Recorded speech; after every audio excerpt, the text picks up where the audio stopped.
riavana malala rehetra ao amin'ny tompo ampitombono aminareo anie ny famindram-po sy ny fiadanana ary ny fitiavana.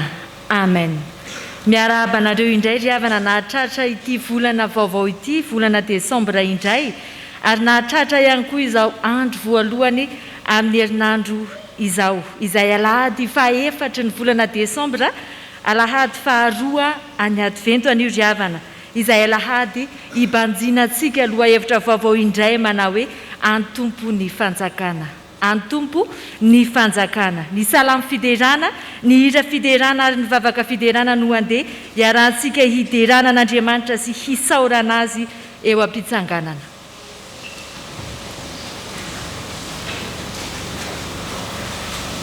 Miara hideran'Andriamanitra isika manao hoe Jehovah ny mpanjaka, aoka ho faly ny tany, aoka ho ravoravo ny nosy maro, raha ho nasezim-pito ny manodidina azy, fahamarinana sy fitsarana ny fanomenana seza fiandriana, misy afo mialoha azy, ka mandevina ny fahavalo ny manodidina.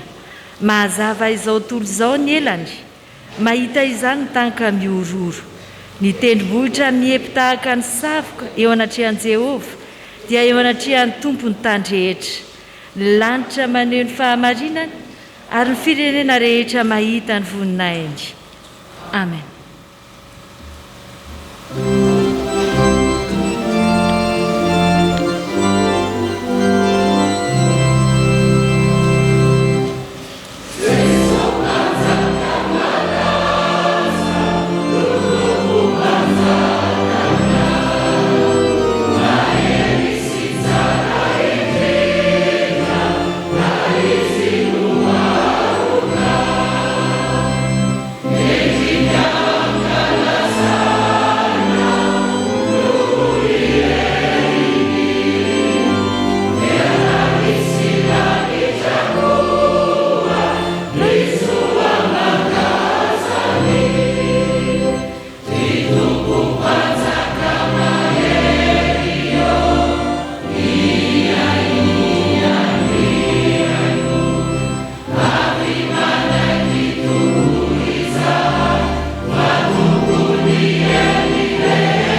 iombavaka sika riavako ry jesosy mpanjaka malazo tompo mpandahatra endry ianao ary tompo mpanjaka tsy to koa dia raiso ny fisauranay raiso ny fankalazana anay izay anao izay atolotray ho anao fa andriamanitra be voninahitra ianao ary andriamanitra be fitiavana ihany koa misaotra tompo noho ny fitantanana ho anay nandritra iny volana iny ka indreto izay miara-mioby anao manome voninahitra anao eto anatrehanao nahatratra indray ity volana desambra ity indreto izahay tompo no taminao sy novelominao ka afaka manantona anao amin'ny mpifaliana iaino sy andray ny teny fiainana izay atolotray ho anao atolotray ho anao indreto izahay miankohaka eto anatrehanao ka velom-pisaorana noho ny amin'ny Jesosy Kristy tonga ho anay ary raisinay amin'ny mpifaliana ary andrasanay fanantenana mandrakariva tompo malalo mangataka amin'ny fanainao masina ry izay hiasa aminay tsy irairay avy mandritra izao fampopavana izao ka atsapanay tokoa fa andriamanitra tompo ny fanjakana ianao anao tokoa ny fanjakana foazo indray ary ny fonay izay matory mba anjakanao Jesosy Kristy ilay mpamonjy anay ka tsy hialy eto izay andriamanitra raha tsy voko ny teny soa avy amin'ny teninao dia amin'ny anaran'i Jesosy Kristy no anaovanay izany vavaka izany. Amen.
Iombavaka sika ampianaro zay Jesosy amin'ny alalan'ny teninao ka hafantaranay hatrany fa andriamanitra velona ianao ka miteny aminay ary ny teninao dia manome fiainana feno fahavelomana ho anay ihany koa amin'ny anaran'i Jesosy nanaovanay izany vavaka izany.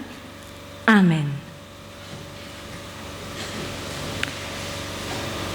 Raha mijery an'le mofinaina izay avoaka ny sampana sekoly lahady sika rakizy tanora anisan'ny tsenjerintsika amin'ity volana ity ao amin'ny Salamo 2:20 andenga hiara-jerentsika Salamo 2:20 rehefa niarana itsy sika dia andeha hiaraka amaky an'izany amin'ny anaran'i Jesosy fa Jehovah ny fanjakana ary manapaka ny fireneny samihafa izy. Averintsika indray mandeha hoe rakizy tanora fanjakana ary manapaka ny fireneny samihafa izy. Amen. Rehefa miresaka hoe fanjakana isika rakizy tanora dia andao apetrakitsika ao an-tsaintsika manomboka izao fa misy fanjakana anankiroa dia ny fanjakana any an-danitra ary ny fanjakana ety an-tany. Andenga jerentsika rakizy tanora ty sary ty fanjakana any an-danitra. Any amin'ny fanjakana any an-danitra dia misy an Jesosy Kristy dia misy ireo olom-boavitra rehetra efa sambatra ao amin'ny Jesosy Kristy. Any amin'ny fanjakana any an-danitra rakizy tanora dia misy olona tia miankohaka amin'Andriamanitra, mivavaka amin'Andriamanitra ary misy ankohonana amin'ny faly ny deran'Andriamanitra satria nahazo ny fanjakany lanitra. Ary le fanjakany ety an-tandraka izy tanora dia ahitantsika firenena. Anisan'izany Madagasikara ohatra. Ahitantsika karazan'olona marobe, dia ahitantsika inona koa? Ny fiangonana, ary ahitantsika ankohonana. Misy an-dada sy neny dia misy antsika ankizy tanora ihany koa. Fa raha antananareo ary ankizy tanora hoe iza moa nanao lanitra izay misy ny fanjakana any an-danitra? Iza moa? Andriamanitra. Ary iza ary nanao ny tany izay misy ny fanjakana eto an-tany? Mbola Andriamanitra ihany. Zany hoe na ny lanitra zany na ny fanjakana any an-danitra na ny fanjakana ety an-tany dia samy Andriamanitra avokoa nanao azy. Dia hozy ilay soratra masina teo manao hoe fa an Jehova ny fanjakana ary manapaka ny firenena samihafa izy. Ny dikan'izany ankizy tanora dia izao, manapaka ny firenena rehetra Andriamanitra na i Jehova ilay nanao ny lanitra sy ny tany. Dia izy zany no manapaka ny fiainantsika. Fa ndenga omentsika notre ankizy tanora Andriamanitra laharana voalohany manapaka ny fiainantsika, dia voalohany izy satria Andriamanitra koa ny voalohany. Dia omentsika notre hoe isika aotra satria tsika aorianan'Andriamanitra. Raha Andriamanitra ary ny alefantsika voalohany dia tsika faharoa tsara ve ny naotsika raha ankizy tanora raha atao sur 10? Tsara. Ary raha ohatra ary hoe isika ny mandeha aloha dia Andriamanitra aoriana tsara sa ratsy? Ary raha ohatra ary hoe asorintsika indray Andriamanitra dia tsara naotsika sa ratsy? Ratsy. Fa inona ihany ny tsara?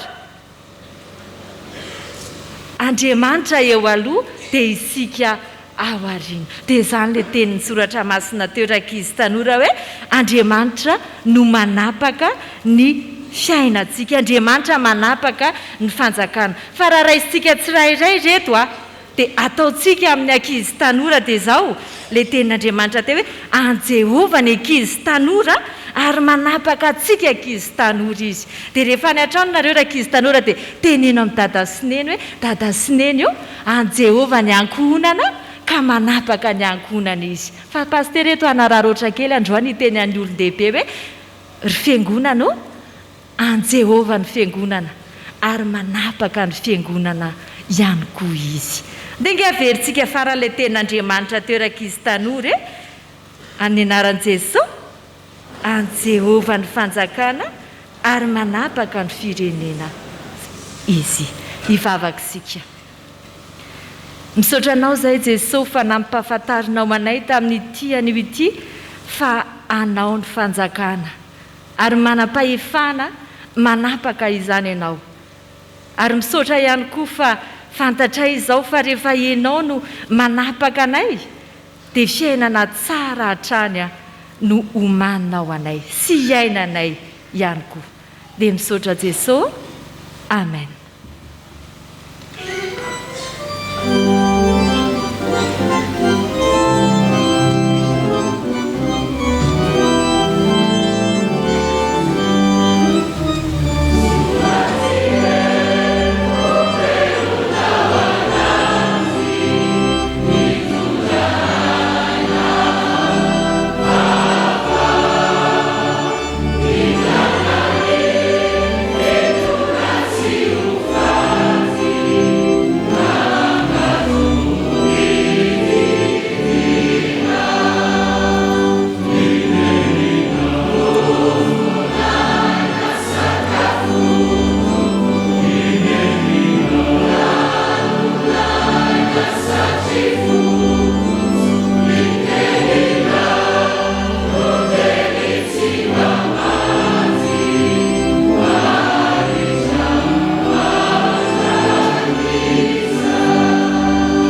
Iarivavaka isika.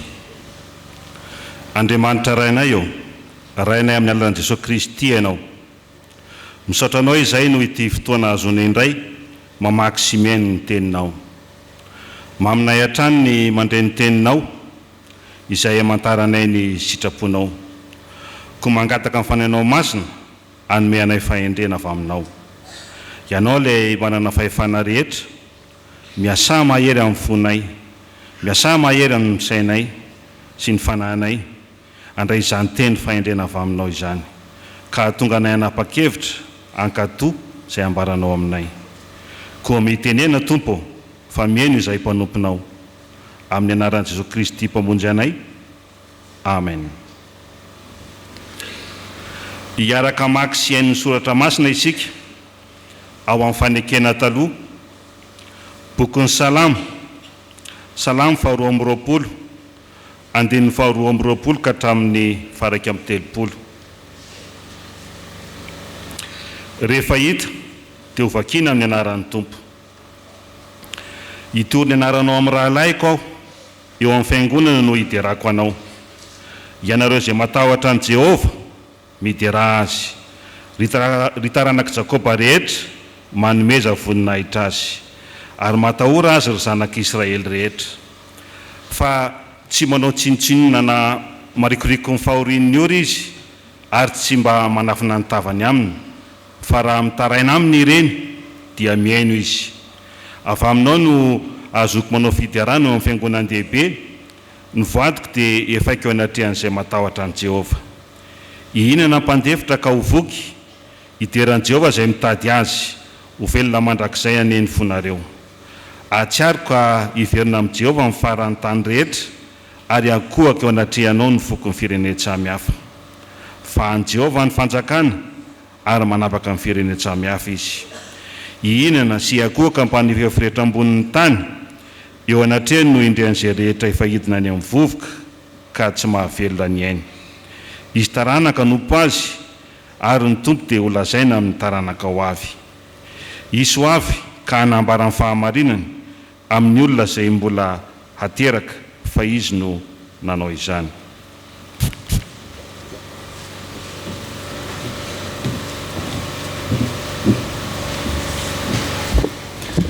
Ho toizantsika ny famakiana ny soratra masina ao amin'ny fanekena vaovao, filazantsara araka ny Lioka.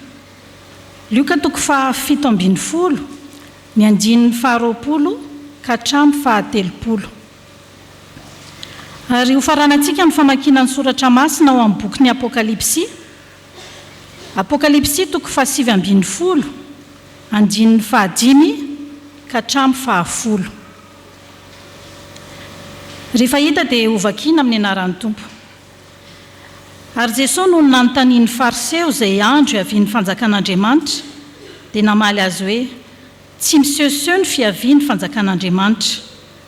Ary ny olona tsy hanao hoe indro ety na ery, fa indro ny fanjakan'Andriamanitra dia ao anatinareo.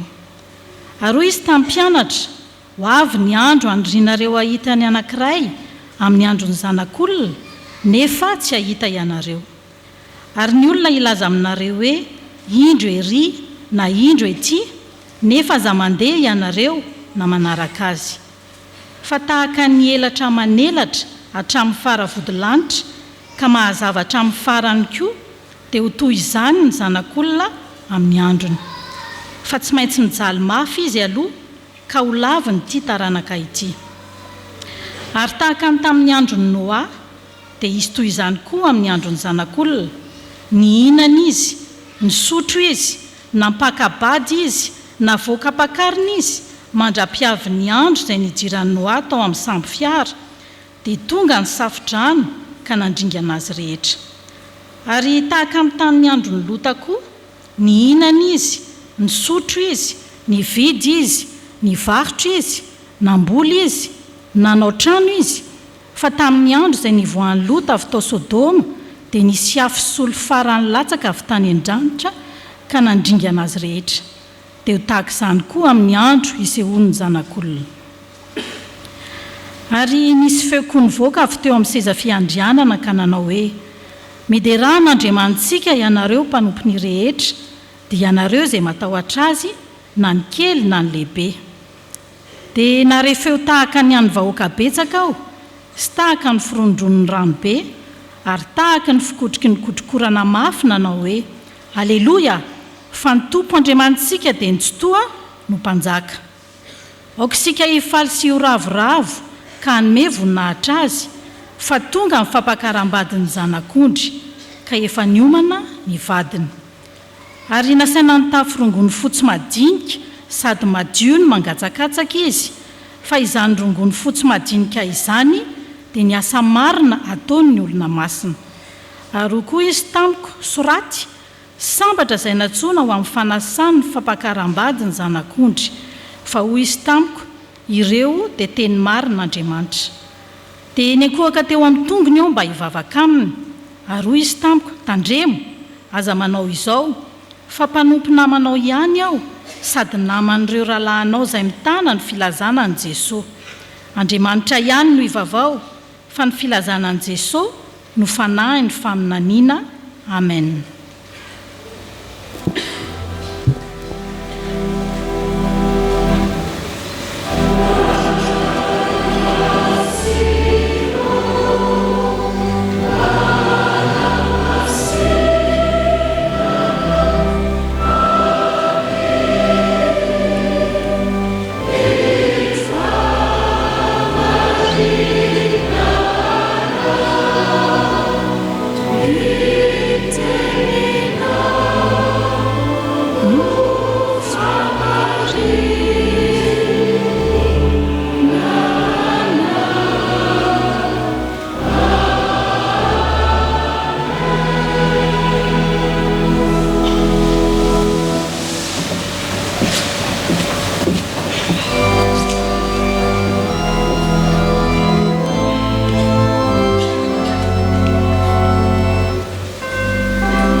Tonona amintsika fiangonana riavana ny fiadanana avy amin'Andriamanitra sy Jesosy Kristy tompontsika.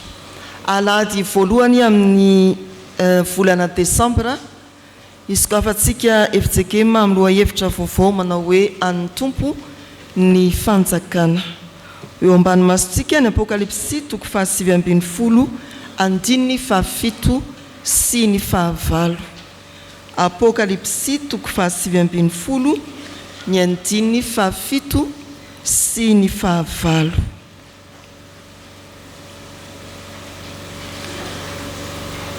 Ny boky ny Apokalipsy dia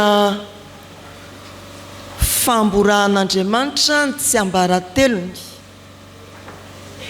amin'ny fiangonana, fanalany ny sarona sy ny takotakona rehetra ahafahan'ny fiangonana mahatazana sahady izay ho avy feno famirapiratana ao amin'ny fanjakan'Andriamanitra. Ny manomboka amin'ny toko 2:10 hatreo amin'ny toko 9:20 dia ny fametrapetrahana ilay fanjakan'Andriamanitra. Ny toko 9:20 hatramin'ny farany dia ny fakan'ny mpanjaka toerana eo amin'ny fanjakana. Tafapetraka ny fanjakana ary maka toerana ilay mpanjaka. Tamin'ny era sika dia niazana hoe ny advento dia alahady efatra mialoha ny krismasy, ny resaka fotoana isika. Ny hevitry ny teny hoe advento kosa dia misy filazana manao hoe avy manakaiky, avy manatona. Raha amin'ny fitenin'ny karazan'olona sasany dia hoe mialany. Avy manakaiky ny tompo, avy manatona ny tompo, avy manakaiky ny mpanjaka, avy manatona ny mpanjaka. Hoy ny andininy 7 Apokalipsy toko 9:7 amin'ny anaran'ny tompo.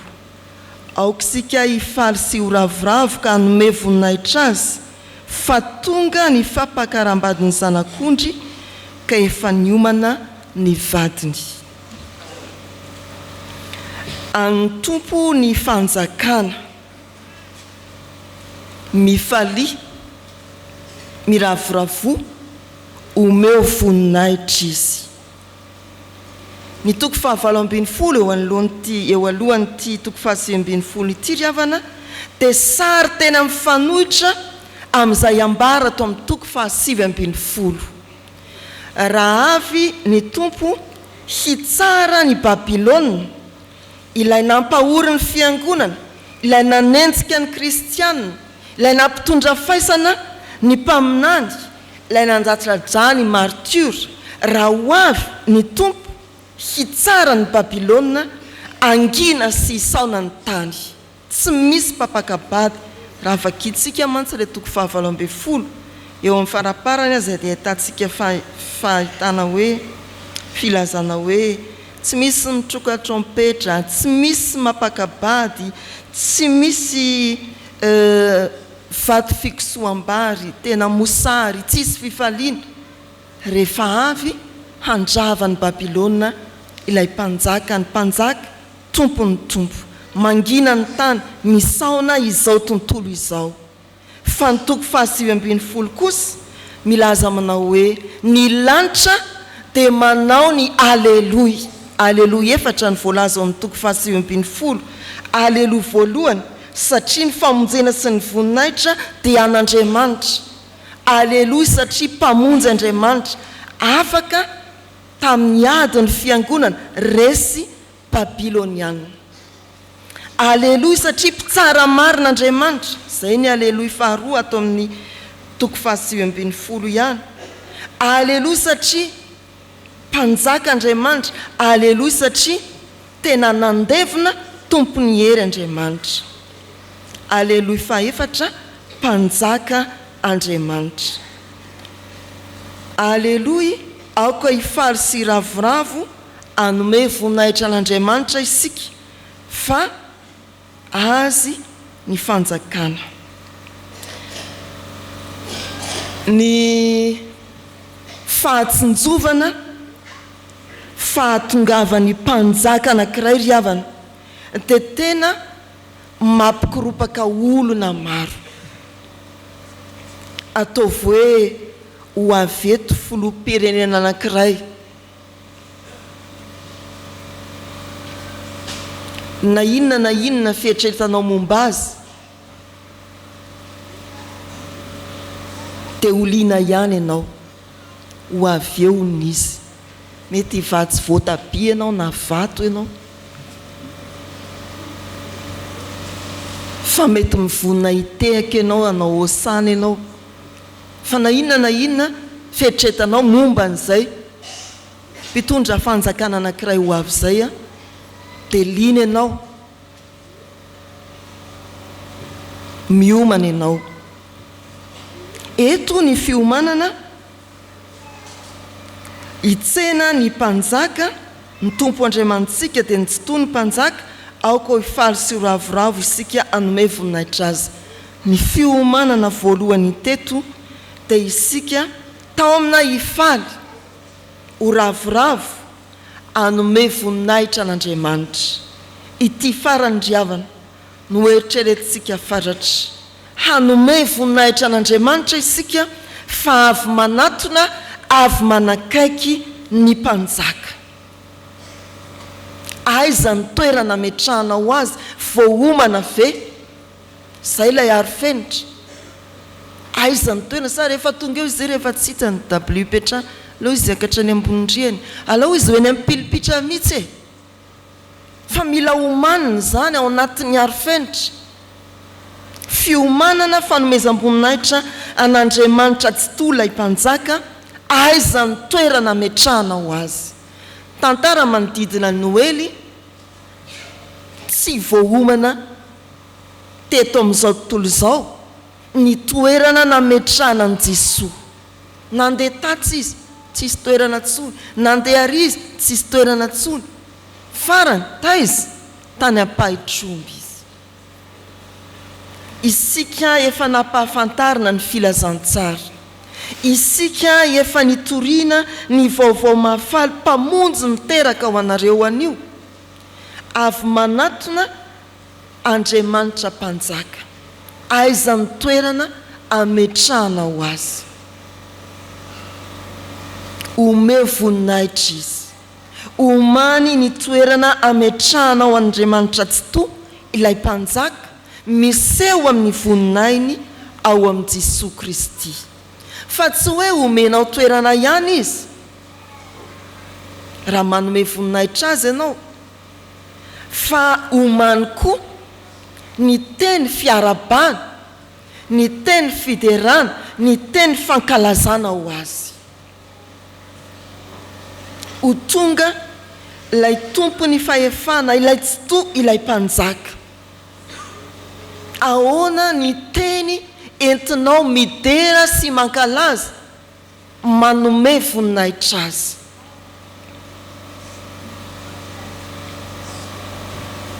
Mila manana n'izany eritreritry izany sika riavana raha manakaiky ny tompo, raha mihamanatona ilay tsy toa mpanjakatsika. Inona ny feo entinao manome voninahitra an'Andriamanitra? Inona no lazainao an'Andriamanitra entinao mankalaza azy? Vonina ve ny vavanao tena hidera anaiky ny fiandriana an'Andriamanitra, anaiky ny mahabe voninahitra an'Andriamanitra tsy toa ilay mpanjaka. Amin'ny tompony fanjakana mifaly, miravoravo ary omeo voninahitra izy.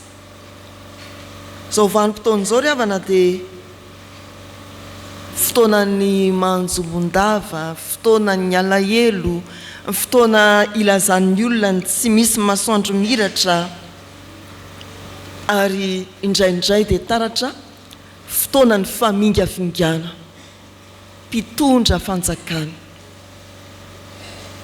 Noho ny antony tsy fahafahampon'ny olona amin'ny fandraisana andraikitra ny fanjakana. Fa izao fotoana izao koa antsika kristianina araky ny ampahirezany ity andin-tsoratra masinantsika ity, tsy fitaovan'ny fitanisana hoe tsy misy masoandro miratra na manjombondava re na famingavingana, fa ho antsika olo ny fanjakany lanitra manaiky fa ny tompo ny fanjakana dia fotoana ny fifaliana, firavoravona fitaonany fanajana n'ilay mpanjaka tsotoa dia Andriamanitra. Aizy izy no omenao toerana, inona ny teny fanomezam-boninahitra vomanao atolotra azy fa avy manatona anao izy, avy manatona ny fiangonana izy, avy manatona an'izao tontolo izao izy. Ny faharoa ry havana eo amin'ny 9 ny fahavalo. An'ny tompo ny fanjakana ataovy ny asan'Andriamanitra. An'ny tompo ny fanjakana ataovy ny asan'Andriamanitra. Zao ny voasoratra eo amin'ny 9 ny fahavalo. Ary nasaina ny tafy rongony fotsy madinika sady madio ny mangatsakatsaka izy, fa izany rongony fotsy madinika izany dia ny asa marina ataon'ny olona masina. Asa marina ataon'ny olona masina lay rongony fotsy madinika. Miomana fa avy manatona lay Andriamanitra tsy toa, mpanjaka, tompo ny fanjakana. Amdika teny hafa dia ny hoe natolotra hiakanjony ny rongony fotsy madinika. Eto dia hoe nasaina ny tafy rongony fotsy madinika. Raha hoe nasaina ny tafy dia ndana samy mitady fitafiana rongony fotsy madinika, fa midika teny hafa dia hoe natolotra ity ilay akanjo hitafio. Eo amin'ny fiarahamonina jiosy mantsy dia ny mpampakatra no miantoka ny akanjon'ny mpanotrina ny fampakaram-bady. Tsy hoe ny akanjon'ny ampakarina ihany, fa raha sainareo azy zany amin'ny mariage, raha fiarahamonina jiosy dia anjaranareo miantoka. Sao ohatra ny efa mitady ratsy ny tantara zay asaina miantoka sakafo araka amin'ny fomba malagasy tsodrano araka izay ny dikany kosa tsodrano araka ny fomba malagasy. Ry havana malala, tena omen'Andriamanitra antsika ilay fitafiana rongony fotsy madinika, fitafiana tsara kalitao, mendrikady zany. Raha ny tantara ao amin'ny Baiboly dia izany rongony fotsy madinika izany no natafy an'i Josefa rehefa nakarina na napetraka teo amin'ny toerana maha-praiminisitra Egiptianina izy. Ny amin'ny Jesoa dia izany rongony fotsy madinika izany no natafy azy miseza fiandriana eo amin'ny teo amin'ny fandevenana, anambarana hoe tena mpanjaka izy. Ny fitafiana sarobidy indrindra, tsara tenina, tsara kalitao, omena mba hitafiana. Fa tsy hoe izy nampiakanjo, fa ilay nomena fitafiana no mampiakanjo ny tenany.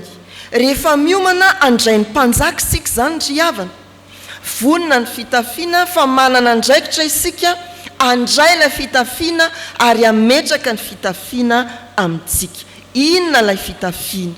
Ny valiny dia ilay soratra masina manao hoe be ny vokatra fa ny piasany vitsy. Ny fitafiana dia ireo asan'Andriamanitra velarina manoloana antsika, fiangonana anentanana antsika enretreny. Inona amin'ireny ary no raisitsika ka ataontsika tandravady-koditra fitafiana hoenti-mianjaika hiomanana hiatrika ny fampakaram-bady ny zanak'ondry. Nomena asa isika, no raisinao ve ny asa, tanterahanao ve ny asa.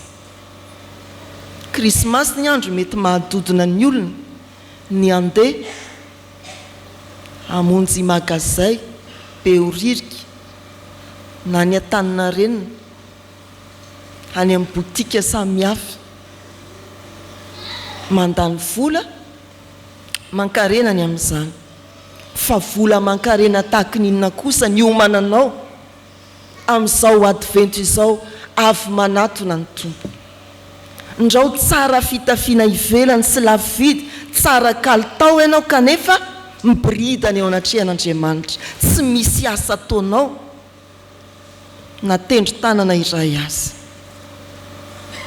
Rehefa maharesy lahatra anao ny asa anankiray so mbola misy maharesy lahatra anao hafa koa fa fararanonasy ny volana desambra dia tsisy ray amin'ireo ve haharesy lahatra anao io ny fitafiana raiso ny fitafiana apetrao ny fitafiana asa maro nataon'ny olona masina ilay fitafiana fiomanana hiatrika ny fampakaram-badiny zanak'ondry efa vita ny anjaran'i Jesosy mpanjaka ny anjarako sy ny anjaranao mandray ny fitafiana mandray ny asa manatanteraka ny asa eo ampiandrasana ny fiavian'ny tompo mahereza ry havana tsy nio tsara omeo voninahitra ny tompo ny fanjakana aizy izy no apetraka ao raha avy inona ny teny fanajana ho tonononao aminy miomana avy manatona ny tompo antolotra anao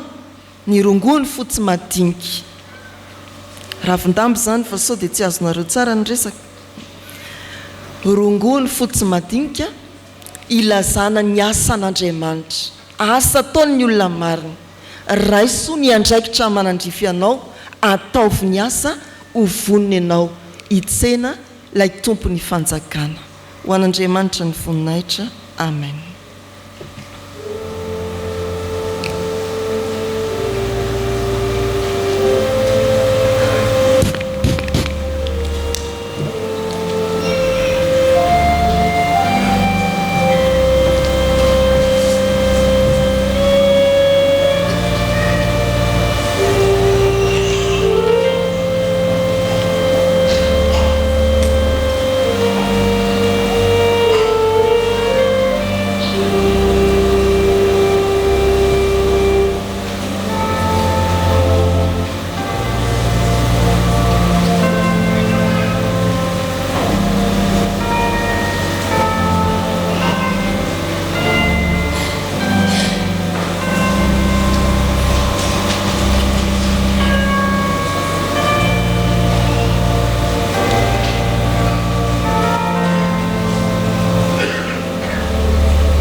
Miombona mivavaka setriny sy fifonana isika riavako ka isaky ny mijana ny mpitarika isika rehetra hiara hiteny hoe tompo mamindra fo aminay isaky ny mijana ny mpitarika isika rehetra hiara hiteny hoe tompo mamindra fo aminay hivavaka isika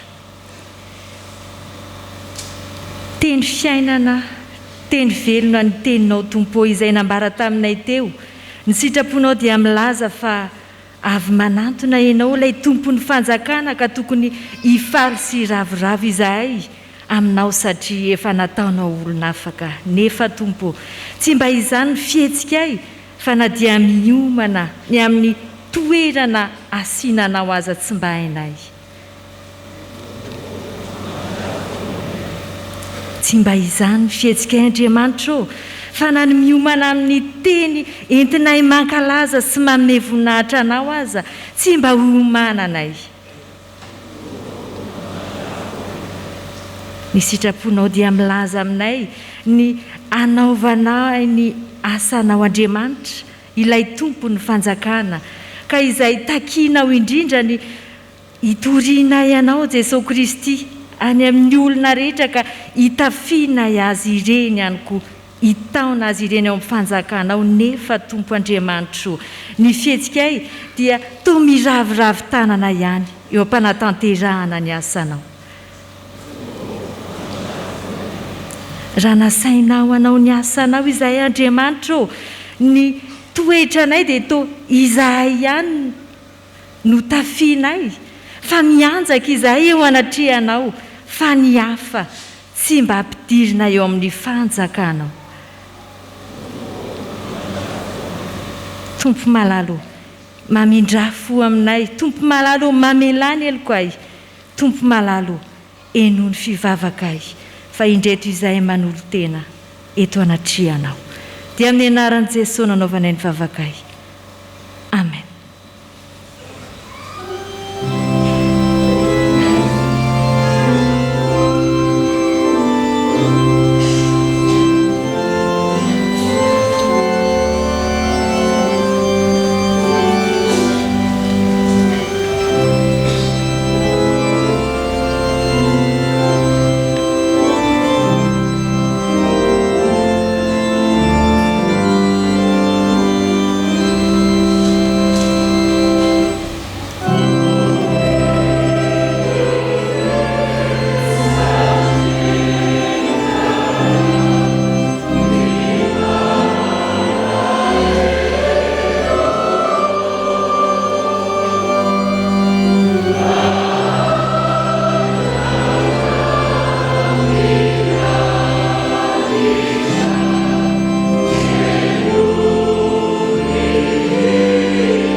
andriamanitra mpamindra fory avako malala ny andriamanitra izay ivavahantsika tsy mahay mitahiry ny fahatezerana ao ambony izy. Andera isika ampifaliana eo ampitsanganana ny teny soa mahafaly ho famelan-kely koa izay omen'ny tompo ho atsika.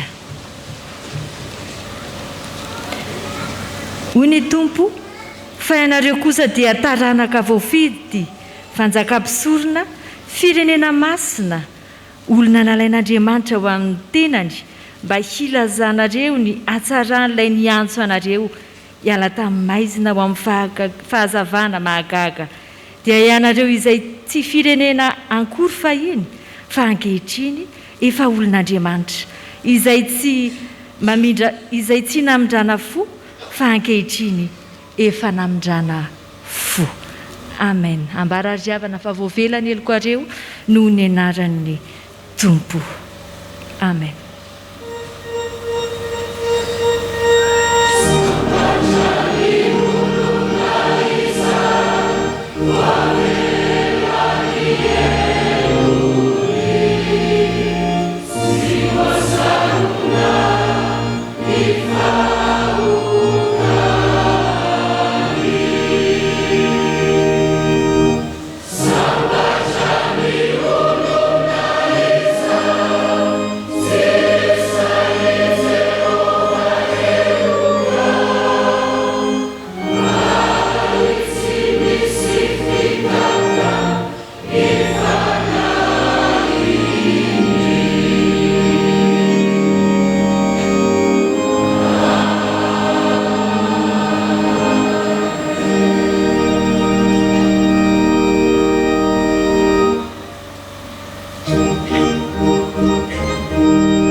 Ny olona izay voavela eloko ary avako dia samy manambara ny finoany tokoa eo anatrehan'ny Tompo.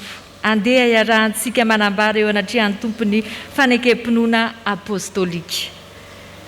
Mino an'Andriamanitra iray sy tompanao lanitra sy ny tany aho, ary mino an'i Jesosy Kristy zanan'ilay tokana tompontsika, izay nitotonona tamin'ny fanahy masina, nateraka Maria Virjiny, nijalra nanapaka Paoly dia Pilato, nombona tamin'ny hazo fijaliana, maty ka nalevina, nidina tany amin'ny fiainana tsy hita, nitsangana tamin'ny maty tamin'ny andro fahatelo, niakatra ho any an-danitra, nipetraka eo ankavanan'Andriamanitra iray sy toa, avy any eo aviany tsara ny velona sy ny maty, mino fanahy masina aho, ny fiangonana masina maneran'izao tontolo izao, ny fiombonan'ny olona masina, ny famelan-keloko, fitsanganany tena maty, ary ny fiainana mandrakizay.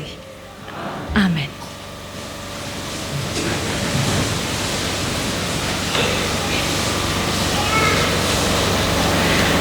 Iombavaka isika ry havana.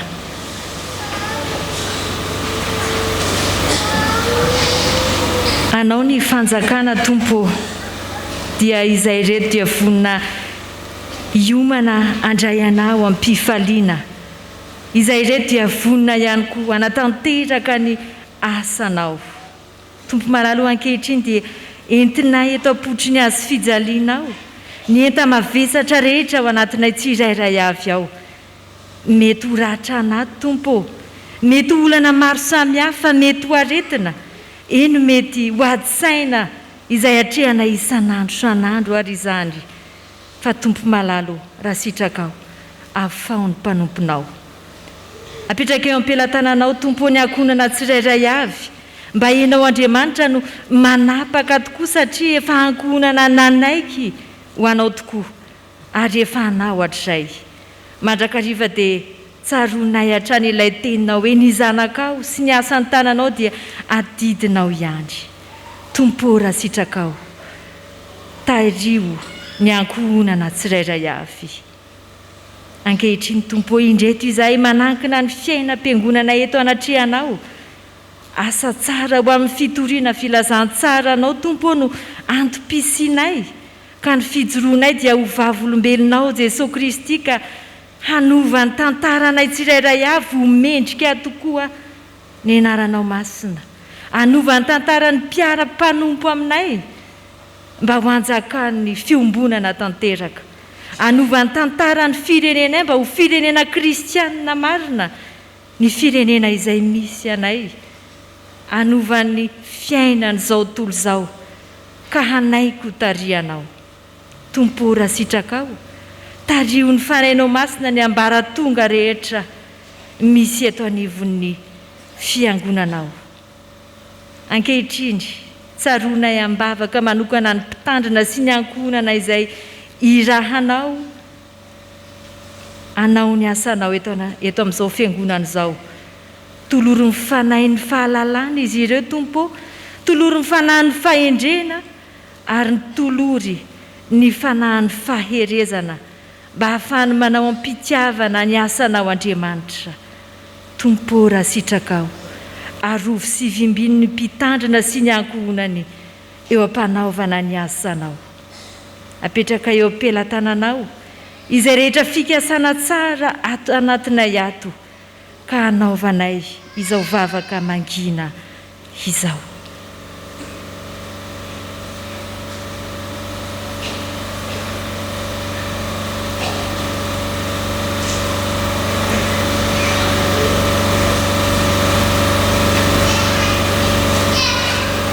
tompo raha sitrakao mamali ny vavakay ary ampiombonay ny vavakay amin'ny vavaka tsara indrindra nampianarin'i Jesosy Kristy anay manao hoe rainay eo izay ny an-danitra ho masinany eny anaranao ho tonga any ny fanjakanao atao any ny sitraponao ety atany-takony any an-danitra omeo anay no izy anasahaza ho anay ary mamela ny eloko ay tahaka ny amelanay izay meloko taminay ary izy mitondra anay ho mifakapana ka manafanay amin'ny ratsy anao ny fanjakana sy ny hery ary voninahitra mandrakizay amen.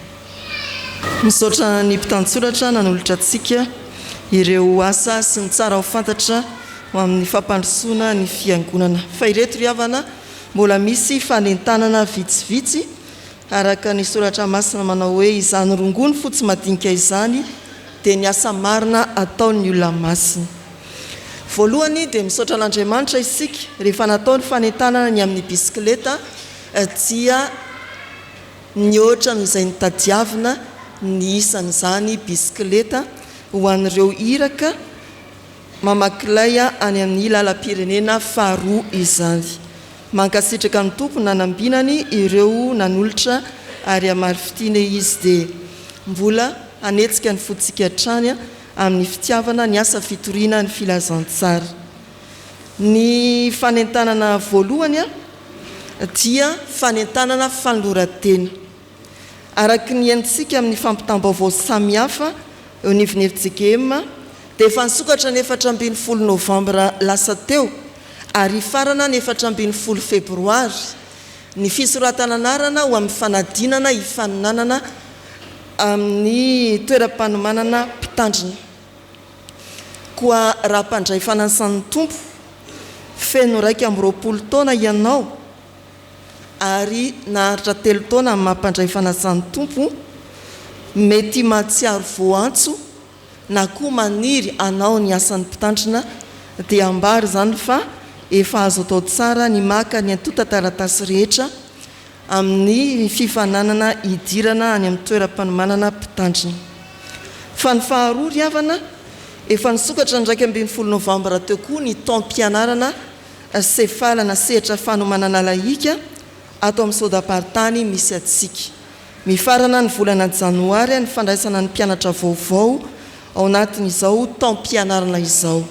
Raha matsiaro voantso ianao na liana andalina kokoa ny soratra masina amin'ny fitoriteny amin'ny asa fanompoana makatekista na mampiandry dia saotratra aoriana fa mikatona ny volana janoarya ny fisoratananarana ny amin'izany raha sitrapon'andriamanitra moa dia ny alahady fahadimy amin'ny roapolo ny volana desambra natao hoe alahadin'ny fiantsoana kanefa noho ny fahatsinjovana ny fifanosonany rara maro ao anatin'ny zany daty zany dia nalamibro-piangonana ho natao tamin'izao alahady voalohany amin'ny volana desambra izao ny fiantsonantsika amin'ireo karazana fanompoana ireo ny fanentanana faharoa dia mikasika ny 17 desambra inona izay daty zay anaovana inona ny bazary fitiavana ao amin'ny akany ny sabotsy 17 desambra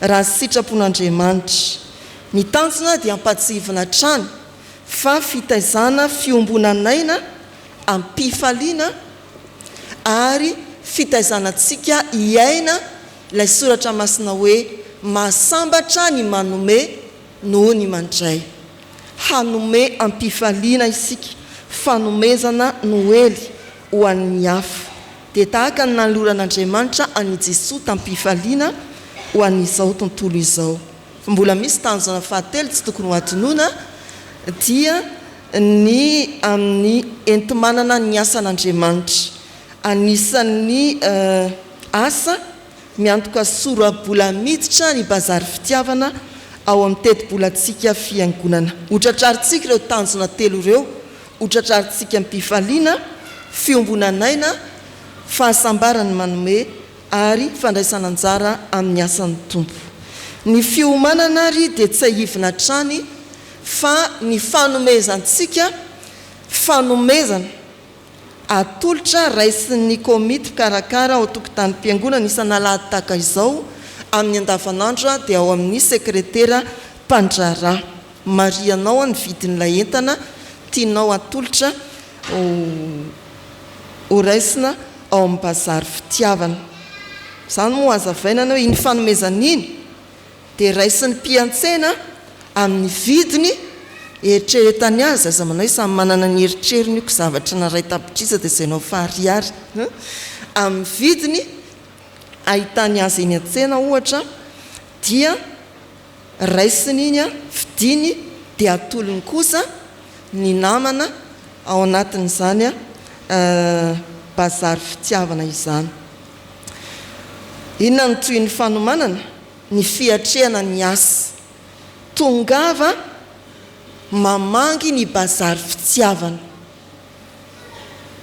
raha fanaonao isan-taona ny hoe mamangy braderie anankiray andoavana fidirana dia mba ho vaindray ny lalanao mankatia amin'ny bazary fitiavana na hoe ampio ny lalanao raha pakany ianao dia mihoatra noho izany ny tokony akanisantsika ty ary taona namana azy sika hoe ao misy bazary fitiavana tsy braderie fotsiny tadiavam-bola amin'izay mety ataon'ny mpandrara fa tena anohanana ny asan'andriamanitra tongava sabotsy 17 desambra manomboka amin'ny 7 sasany hatramin'ny 2 ora dia samy famitaonao sika hoe atino isakafo atoandro tsy maninona maraina eto dia misakafo atoandro koa torak'izay dia miomana hanome mahasambatra koa ny manome noho ny mandray ny fanentanana fahatelo mikasika ny 20 desambra amin'ny 20 desambra no hamerenantsika ny fanomezana ho an'i Jesoa izay efa vonontsika anatin'ny kitapo kely efa nozaraina riavana dia homany tsara zany efa nisy elan'ny elam-potoana be nandraisantsika ny kitapo kely ho an'ny fanomezana ho an'i Jesoa iny tena fanomezana ohatrin'ny inona no ho atolotrao fa mifanitsaka ao anatin'ny 20 desambra koa ilay alahady farany amin'ny taona amin'izao 2020 izao isaorantsika an'Andriamanitra no ny fahasoavana nafafiny tamin'ny fiainako sy ny fiainanao manokana ny fiainatokantrano sy ny fianakaviana ka anamariantsika fisaorana manokana ny amin'izany ao anatin'ny asa vavolombelona io isaoratra an'Andriamanitra no ny fahasoavana nandritra ny taona isika mety manokana ilay rakim-pisaorana atao ny sitononina fa amin'io dia isika rehetra mihitsy no atsiaro hoe misaotra Andriamanitra fa namakivaky ny taona teo ambany tanam-pahasoavanao izahay dia miomana amin'izany isika mba tsy mahafangaro ilay fanomezana ho an'i Jesosy sy ny fisaorana no ny fahasoavan'Andriamanitra lalany samihafa izany saingy mifanindry eo amin'ny 5 Desambra ny Krismasy famerenantsika ny fanomezana ho an'i Jesosy ary ny fisaorana no ny fahasoavana nandritra ny taona dia samy miomana amin'izany sika riavana. Fanentanana faefatra misaotra ny tompo fa lany ny mpandray fanasan'ny tompo tamin'ny fivorian'ny mpandray alahady lasa teo ny tetibola ny fiangonana. Koa amin'izany dia mampahery antsika mbola andray anjara mihoatra no ny tany aloha hoentimanana ny asan'Andriamanitra araky ny voafaritry ny tetibola mitotaly manodidina ny 380 millions ariary eo amin'ny fanaovana andrakitra isan'alahady tahak'izao eo amin'ny adidy izay raisy ny mpandrara ao amin'ny biraon'ny sekretera sy valindreo fanentanana samihafa ahafahana manao ny tetikasantsika fiangonana riavana. Dia ny fahadimya lany akatoka teo koa ny amezana lalana ny mpitandrina anankiray mpiara-miasa dia ny mpitandrina Mamy Olivier mivarotra boky ao atokotany ao izy andray anjara amin'ny fitiavana amin'izany isika arak'izay azontsika atao. Izay riavana ny fanentanana mandraisa anjara amin'izay maharesy lahatra anao ary atao voe resy lahatra izy rehetra ianao dia andray anjara amin'ny fitiavana fa izany no ankasitrahan'Andriamanitra. Ho an'ny tompo ny voninahitra ny amin'izay efa kasaitsika hatao.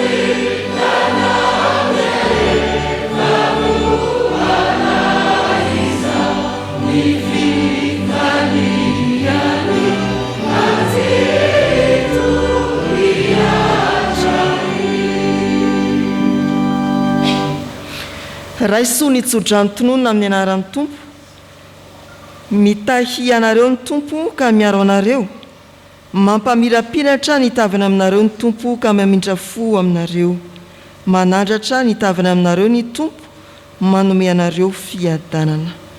Amen.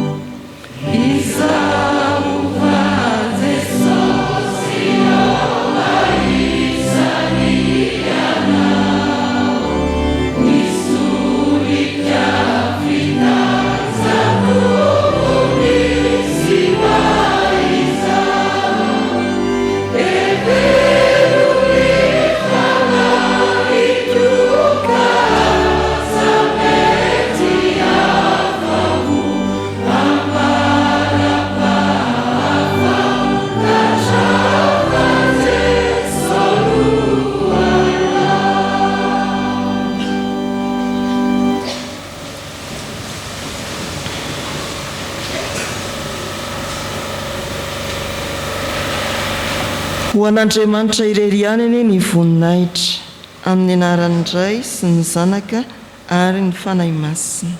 Amen.